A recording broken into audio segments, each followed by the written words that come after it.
Hi, this is Cynthia Thurlow. I'm an experienced nurse practitioner, functional nutritionist, and also certified wellness coach. And today I am working in conjunction with the Wellness Connection to bring you a presentation on holiday wellness.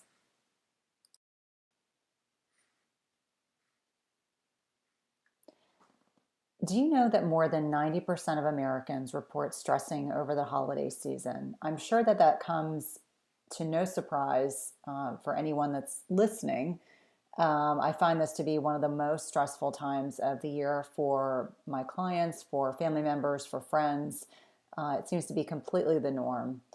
And what was interesting was when I was looking at statistics, what do people look forward to the least? What was mentioned most uh, commonly were crowds, presumably from the crowds from shopping, being in the grocery stores or the malls, just having to be around a lot more people in a larger concentration.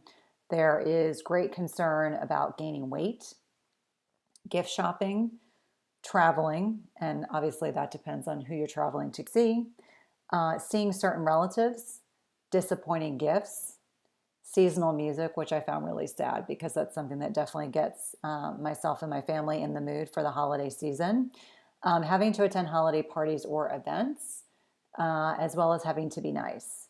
Um, and that particular one wasn't fully explained, but I have to believe that that person didn't intend that to sound quite so bad. And this data was pulled from the Consumer Reports National Research Center about 6 years ago.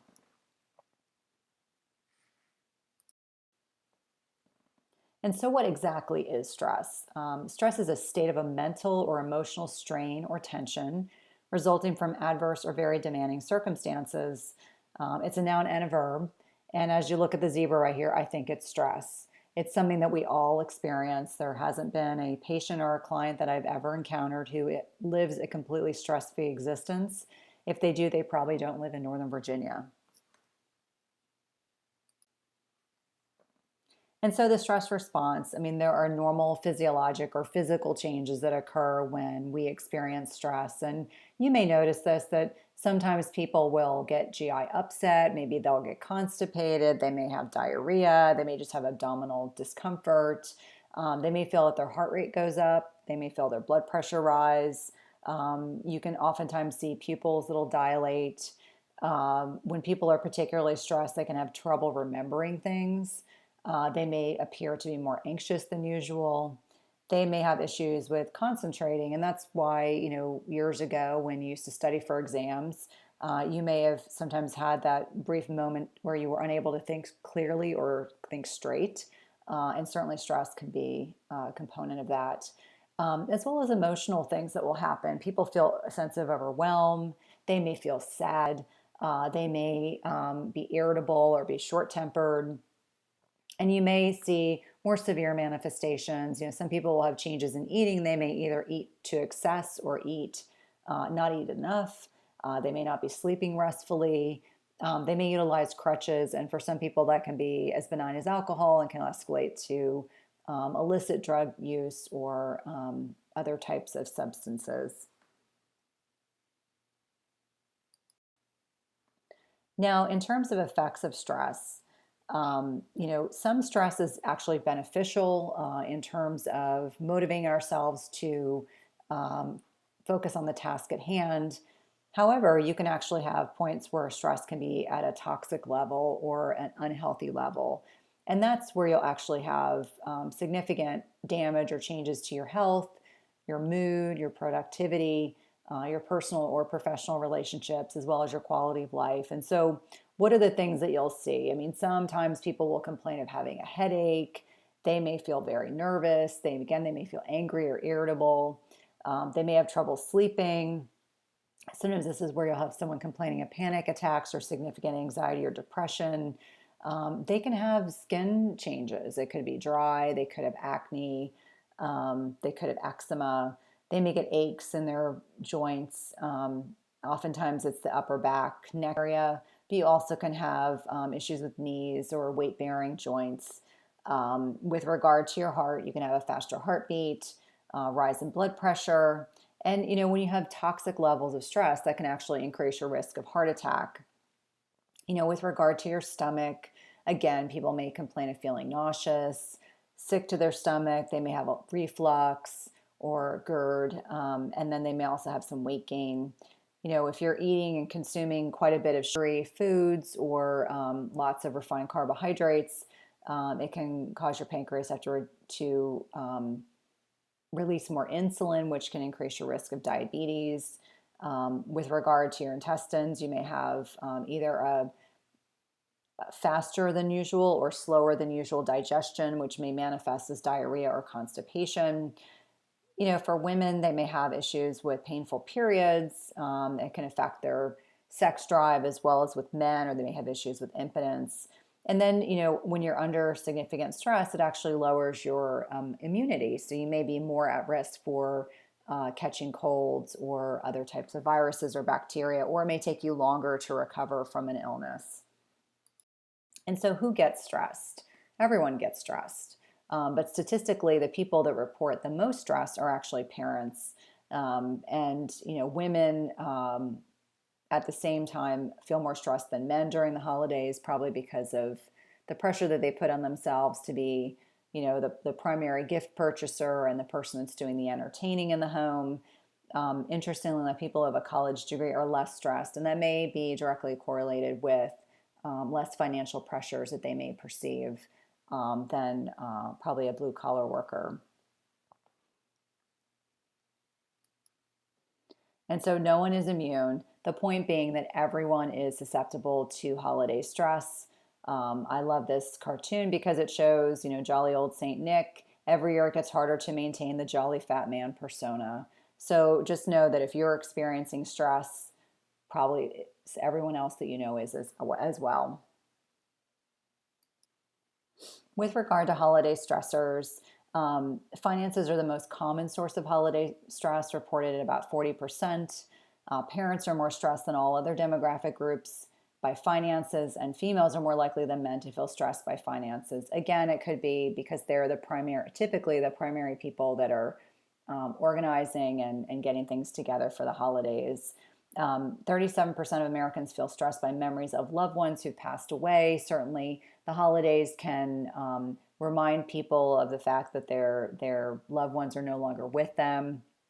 Latinos and African Americans are more stressed by these memories compared to non-Hispanic whites. And this is data that's compiled by the National Mental Health Association. And then having too much to do causes stress for 34% of people during the holidays. And as I've stated before, parents are more stressed than any other demographic group by too much to do. And that's that multitasking mentality. We live in Northern Virginia. People are oftentimes, rushing from one thing to another. They're stuck in traffic. They're dealing with the high cost of living on top of everything else. Not at all surprising to hear reported concerns about holiday-related stress. And so what can we do in terms of addressing holiday stress? And so first and foremost, changing your mindset is really an integral part in helping to alleviate or lessen the likelihood you're going to experience significant holiday stressors. And so there's actually a term now used in psychoneuroimmunology, a big fancy way of talking about the connection between the mind and the body. It's clearly closely interrelated. Oftentimes people don't see the connection, but biology will actually shape itself to our thoughts. So the power of positive thinking is certainly something that I can't stress enough, no pun intended, to clients or patients. But it's important for people to understand that your every thought produces biochemicals in your brain, that when you think happy, inspiring, or positive thoughts, your brain manufactures chemicals that make you feel joyful, inspired, and uplifted. So if but nothing else, it's important to have a positive outlook and try to remain positive despite some of the things that you're experiencing during the holiday hustle, as I like to call it. It's important that you practice the power of saying no. Setting boundaries is something that I think everyone needs to be really cognizant of at this time of the year, whether that involves prioritizing self-care. And by that, I think about things like yoga, Pilates, Tai Chi, meditation, grounding work, which grounding really just means getting out in bare feet in the grass or in nature. I know this time of the year it's a little bit cold to be doing that, but certainly if you live in warmer climates, it's less of an issue. Cooking or massage, I mean, tasks and hobbies that you enjoy doing that bring you joy and make you feel less stressed. Practicing kindness or compassion with yourself. I think this is really important. I think that oftentimes we're so disengaged with how we feel and how we're processing information that we don't even register that we're stressed or that we're feeling by all the obligations that we feel pressured to attend to during the holidays, that we need to give ourselves permission to say no more frequently. Simplifying your celebration. Limiting social invitations. I don't think anyone is immune to this time of the year, but probably every single night of the week or the weekend, you could have multiple invitations for parties, for events. And I think it's more important for people to choose to spend time with the people they care about the most and those that you need to spend time with, whether it's an elderly relative, obviously with children or grandchildren, with your pets, really taking time to spend, really taking time to prioritize who you want to spend that precious time with. And I always say focus on what's most important. Again, family, friends, and loved ones. Do not feel obligated to overspend, overeat, over celebrate. I can't say that enough. Focusing on others, discovering the true meaning of the holiday season. And for each person, that may be a little bit different, but find ways to honor relationships of those that you love and care about most. Write a real letter, something pen to paper via snail mail, not texting, not email, but actually write a real letter to somebody you've lost touch with, whether it's a relative, an old friend. Keep a gratitude journal. This is something that I know for many people seems kind of silly and trite, but actually writing down what you're grateful for every day is really a great way to stay focused on what is most important. Donate to charity. I always say it's time or money. If you don't have the time, then donate money. If you have the time, then donate, of your free will. Spend time in a soup kitchen. Help preparing meals for those that are less fortunate. Shopping for people, in our area, we have, there are some low income senior housing in Leesburg, and every year we do donations, and it could be as simple as buying someone handkerchiefs and underwear and socks, but things that they genuinely really need. Donate your funds to worthy charities that espouse your values and connections, whether it's donating to um, animal foundation, donating to a certain ethnic group that you're involved with. I mean, finding some way, donating to your church, whatever really is something that you're passionate about. I would encourage you to donate either your time or some money to that. Nutrition. This is always something that I get really excited talking about. And so obviously, nutrition is really paramount. I encourage clients to eat before you arrive at events. It's really important that you don't show up hungry. Showing up hungry really sets yourself up for not making good food choices.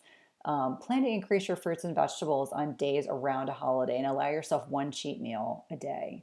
And that way you're still enjoying some fun foods, but you also balance it with some nutrient dense whole foods around that time. I can't emphasize enough how important it is to consume healthy fats. Fats keep us satiated, they keep us happy, they make our mouths happy. Things like nuts and seeds, avocado, raw cheese, grass-fed butter or ghee, avocado or extra virgin olive oil are all great examples. The one caveat I always mention about healthy fats is that they tend to be calorically dense.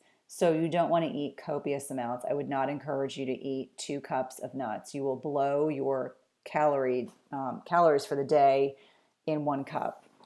Hydration. It's really important to drink half your body weight and filtered water daily. So if you weigh 150 pounds, you should be consuming 75 ounces of water a day, unless your healthcare provider has directed you otherwise.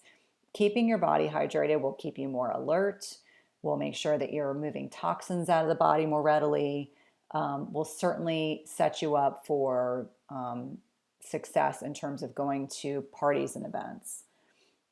Post your intentions, whether it's on social media, through family or friends, about whatever tactic you are using to prioritize your nutrition needs during the holidays.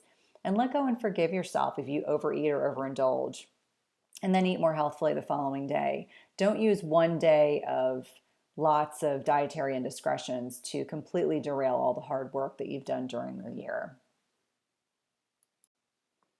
Exercise and movement. I'm always hesitant to use the word exercise because I know oftentimes that creates audible groans from clients, but the term movement I think is much less offensive. And so move your body daily. Do some form of physical activity every single day, even if it's 5 or 10 minutes. Something is better than nothing. If you're sitting at a day job all day long, you should be walking a lot, getting up every 15 or 20 minutes and trying to walk. The feeling nowadays is that sitting as pathologic and non-beneficial as smoking was 40, 50 years ago. So I encourage people to be as active as they possibly can. And also exercise or movement is a great stress reliever, especially as the pace of the holidays increase. That can take the form of cardiovascular exercise, something that gets your heart rate up and makes you sweaty. It could be strength training, just lifting weights, whether it's hand weights or incorporating large muscle groups with weight machines. Yoga, Pilates, or Tai Chi are all great options. And then walking and again grounding. Grounding is again when you get your bare feet into the earth, whether it's grass or whatever substance you have in front of your house. Boosting immunity. They're really simple ways to boost immunity.